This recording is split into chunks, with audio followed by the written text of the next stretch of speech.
Il est à noter également au niveau du tableau des immobilisations le fait qu'il y a un certain, c'est une équation. Les deux premières colonnes, la somme des deux premières colonnes, elle est égale à la somme des deux dernières colonnes. C'est-à-dire la valeur d'origine à la fin de n-1 plus les acquisitions, elle est égale à la cession plus la valeur d'origine à la fin, ou bien le montant brut de l'immobilisation à la fin de n, c'est-à-dire au 31/12 n. Autrement dit, pour effectivement avoir un tableau en bonne et due forme, il faut avoir l'égalité entre ce montant et celui-là. Donc la somme des deux premières colonnes, comme j'avais dit, égale à la somme des deux dernières colonnes. D'accord? C'est une équation. Et à partir de cette équation-là, on peut repérer si vous voulez, l'inconnu. D'accord? On peut repérer facilement l'inconnu très facilement. D'accord? Donc pour les frais préliminaires, donc pour ne pas avoir beaucoup de temps, donc pour les frais préliminaires par exemple, si je reviens à l'exercice, je peux avoir effectivement le montant brut en n-1, c'était 230, et le montant en n, c'était 350, et bien sûr, ça veut dire qu'il y a automatiquement, puisqu'il n'y a pas une diminution des frais préliminaires, ça veut dire que l'entreprise a investi encore davantage dans des frais préliminaires. Peut-être il avait engagé des frais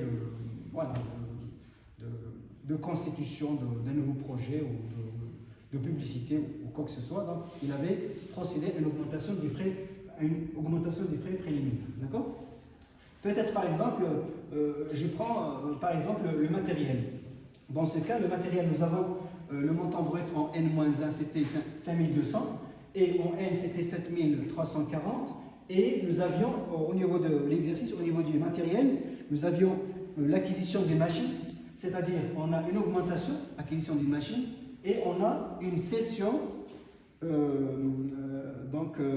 cession d'un matériel avec un prix de cession de 695, mais sachez que ce montant, il s'agit du cumul des amortissements, c'est le cumul des amortissements des immobilisations cédées jusqu'à la date de cession. Donc le cumul de la machine cédée, le cumul d'amortissement de la machine cédée, c'était 2750. Donc cette colonne, il récapitule, si vous voulez, la somme ou bien le cumul des amortissements des immobilisations cédées, c'est-à-dire le cumul d'amortissement jusqu'à la date de cession. D'accord? Passons maintenant au tableau des amortissements. Donc également l'équation des deux premières colonnes égale à la somme des deux premières colonnes égale à la somme des deux dernières colonnes. Donc ça va revenir au même. Monsieur Hamid, vous avez une remarque? 2750, c'est la valeur d'entrée. Le cumul d'amortissement, elle peut être cédée avant tout à fait. La date de... Tout à fait. Donc ici, pour la cession pour cette colonne, très bien. Pour la cession, c'est la valeur, c'est pas le cumul d'amortissement, je récapitule, d'accord? Mais sinon, on peut couper la partie. Donc pour la cession, je reviens à cette c'est une très bonne remarque. Pour 2750, pour cette colonne-là, hein? D'accord. Donc pour le matériel, il avait une acquisition d'un matériel, d'une machine, et il y avait une cession d'une machine, bien d'un matériel. Cette cession, ce montant-là, c'est la valeur d'origine comme elle a été signalée par notre cher étudiant. Donc effectivement, ce montant, ou bien cette colonne, c'est la valeur d'entrée, de l'immobilisation cédée.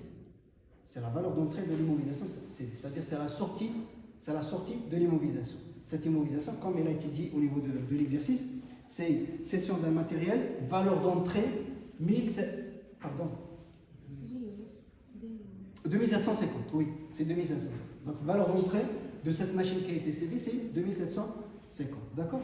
Et donc cette colonne, c'est la valeur d'entrée de la machine, acquise. C'est la valeur d'entrée ou bien la valeur d'origine de la machine acquise. Ça, c'est la valeur d'entrée de la machine cédée ou bien du matériel cédé. C'est sa valeur d'entrée lors de son acquisition. D'accord? Et puis, ça, c'est le montant brut à la fin, et ça, c'est le montant brut à l'exercice précédent. Pour le tableau des amortissements, donc, il ne concerne que les éléments amortissables, puisque, comme son nom l'indique, il ne concerne que les éléments amortissables, et dans notre cas, c'est les frais préliminaires, les constructions et le matériel.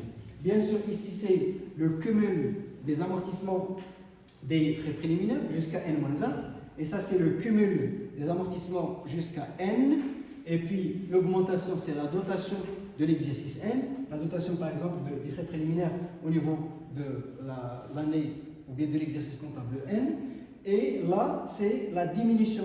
Ça, c'est la diminution, ça veut dire, c'est, si vous voulez, ça, c'est l'augmentation. Par exemple, si je vois au niveau du matériel, on a le montant brut, c'est pas le montant brut, mais c'est le cumul des amortissements à la fin de n-1. Le cumul des amortissements à la fin de n, c'est 1990. Ici, 1440, c'est l'augmentation, c'est la dotation. La dotation du matériel, la dotation aux amortissements concernant n.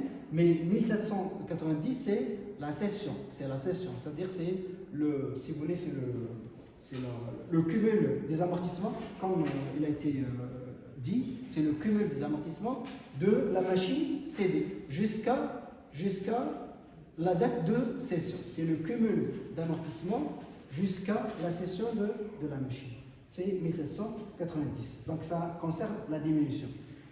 Bien sûr, les constructions et les frais préliminaires, il n'existe pas de cumul d'amortissement parce qu'il n'a pas été, l'entreprise n'a pas donc procédé à une cession d'une construction ni une diminution des frais préliminaires.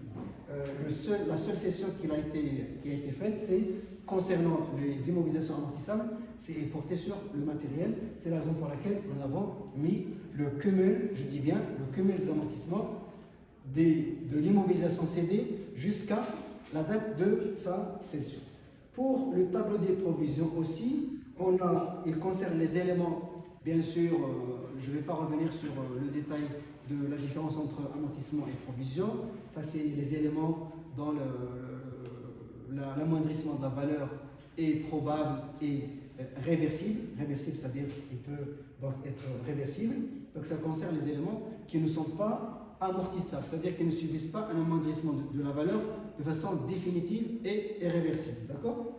Il s'agit des provisions sur marchandises, provisions sur clients et comptes rattachés, et provisions durables pour risques et charges.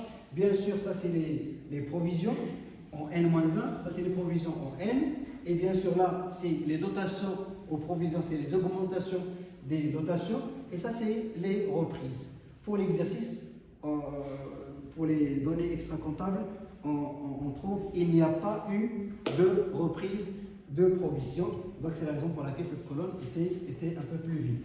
Et bien sûr pour les tableaux, le tableau de créances, comme j'avais dit, si peut-être par exemple on n'a pas mis les autres créances financières au niveau des tableaux des immobilisations, on lui consacre tout un tableau qui montre l'évolution, les flux des tableaux ou bien des créances. Est-ce qu'il y a une augmentation, est-ce qu'il y a une diminution? Et donc bien sûr, je vais revenir, ces données-là, je vais effectivement revenir sur effectivement le bilan.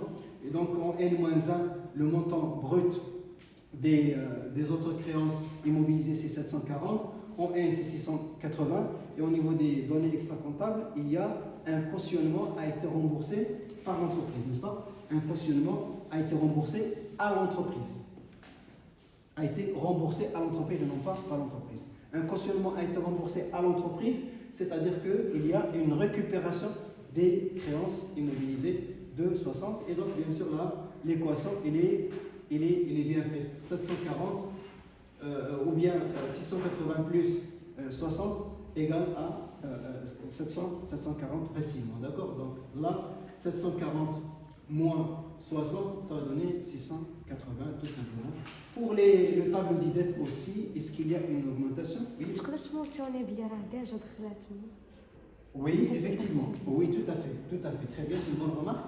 Ce tableau-là, si vous voyez, comme donc la remarque de votre camarade, ce tableau, il est déjà donc, établi au niveau du tableau des immobilisations. D'accord? C'est juste puisque c'est un exercice pédagogique. nous avons essayé effectivement de le montrer dans le tableau des immobilisations et lui consacrer tout un tableau. Mais pour vous, peut-être dans un exercice, dans votre travail de tous les jours, peut-être dans une mission, dans un examen, et on peut gagner du temps directement en faisant le tableau des créances dans ce tableau, sans pour autant avoir l'obligation, être obligé de le mettre dans le tableau des immobilisations. D'accord? Très bien. Merci, mademoiselle. Et donc, pour le tableau des dettes aussi, on trouve la politique de l'entreprise. Est-ce qu'il y a une augmentation de dette? Est-ce qu'il y a une diminution? Comment l'entreprise a procédé? Donc, bien sûr, au niveau du N-1, nous avons 7170. En N, c'est 3600. Et on a, effectivement, au niveau de l'exercice, on a souscription d'un emprunt de 1500. Donc, souscription d'un emprunt de 1500, ça veut dire qu'il y a augmentation des emprunts. Et donc, bien sûr, 1500, je vais avoir un inconnu de combien les emprunts ont diminué, c'est-à-dire de combien l'entreprise, combien elle avait reçu de remboursement d'emprunt. Donc, nous avons fait 7170 plus 1500 moins 3600, ça nous a donné 5070, d'accord? Bien 5070. Pour le tableau du capital social, c'est pour mieux effectivement avoir une idée claire sur l'augmentation du capital et la diminution. Dans notre cas, le capital il avait augmenté de 4200, mais avec une remarque, bien évidemment, on aura besoin juste, on ne prend en compte que l'augmentation du capital par rapport en nature ou par rapport en numéraire, puisque effectivement au niveau de l'exercice, nous avons eu comme donnée l'augmentation du capital, elle avait donc été de 4200, mais par incorporation de réserve et une partie par apport en numéraire, en espèces ou en numéraire. Donc bien sûr, là, il va être montré effectivement par le tableau des réserves. Bien sûr, le tableau des réserves, on trouve une diminution de 3000, puisque en N-1, nous avons fait N-1 ici 1630 et N 1130, et puis nous avons effectivement une augmentation, puisqu'il y a augmentation du capital par incorporation de réserve, ça veut dire qu'il y a une diminution de 3000.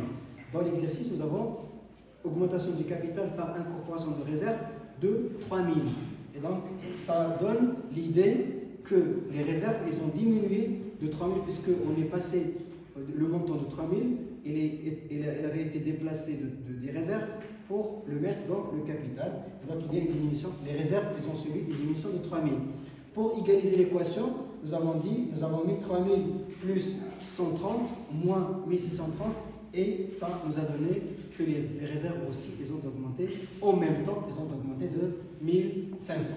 Le tableau des plus et moins-values sur cession des immobilisations aussi est très intéressant. Il est aussi intéressant que les autres tableaux, puisqu'il va nous faciliter le calcul de la VNA et des PCI, justement pour voir, le calcul de la CAF. D'accord? Et donc, bien sûr, ce tableau, il va concerner seulement les éléments, dites-moi, les éléments amortissables, les immobilisations amortissables cédées. Et donc, dans notre cas, les éléments amortissables ou non amortissables, d'accord? Amortissables cédés ou non amortissables, parce qu'effectivement, on a besoin de calculer la VM. Donc, je reviens à la réponse de votre camarade. Le tableau, il concerne seulement les éléments, les immobilisations cédées. D'accord? Les immobilisations cédées. Dans notre cas, c'est terrain et matériel. Bien sûr, la valeur d'origine du terrain, la valeur d'origine, on va la voir au niveau du tableau des immobilisations. Et donc, bien sûr, c'est 320, c'est le montant c'est la valeur d'entrée, c'est la valeur d'origine du matériel ou bien du terrain vendu, du terrain cédé. C'est la valeur d'entrée.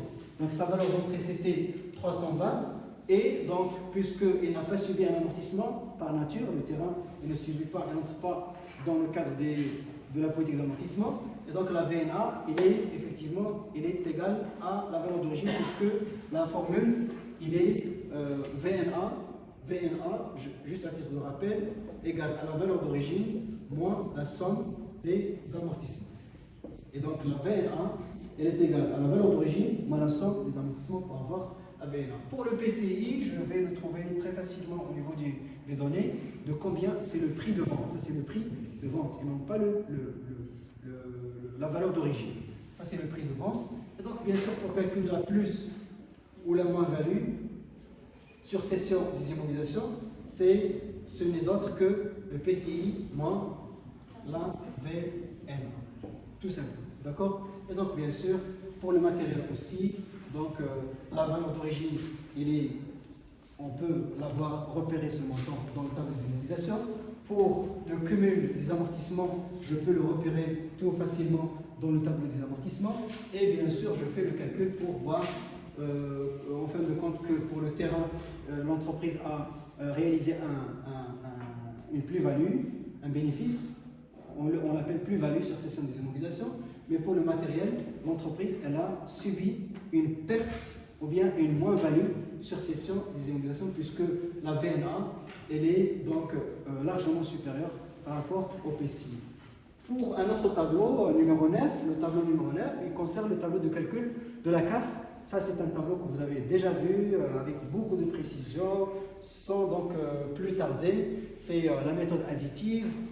C'est à partir de la base de calcul, c'est le résultat net. La CAF est égale au résultat net, à laquelle j'ajoute l'ensemble des dotations avec S qui concerne les éléments durables. Et donc votre camarade, elle a pris les éléments des dotations durables au niveau du tableau des amortissements et du tableau des provisions. Pour le tableau des amortissements, elle avait pris l'ensemble des dotations et auquel elle a ajouté le montant des provisions durables pour risque et charges, c'est-à-dire la dotation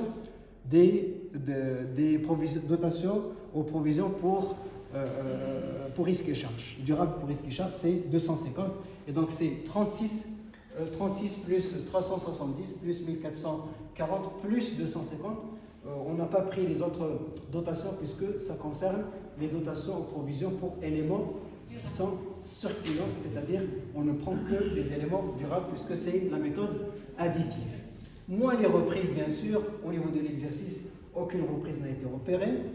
Plus la VNA, c'est la somme de cette colonne, moins le PCI, c'est la somme de cette colonne pour avoir une CAF de 3351 de laquelle on soustrait les 440 pour avoir un autofinancement de 2911. Maintenant, il nous reste les deux tableaux. Maintenant, on a les ingrédients nécessaires. On a maintenant qu'à repérer facilement et à dépouiller pour remplir le tableau des masses du bilan et le tableau des emplois et des ressources stables. C'est ce qu'on va voir tout de suite.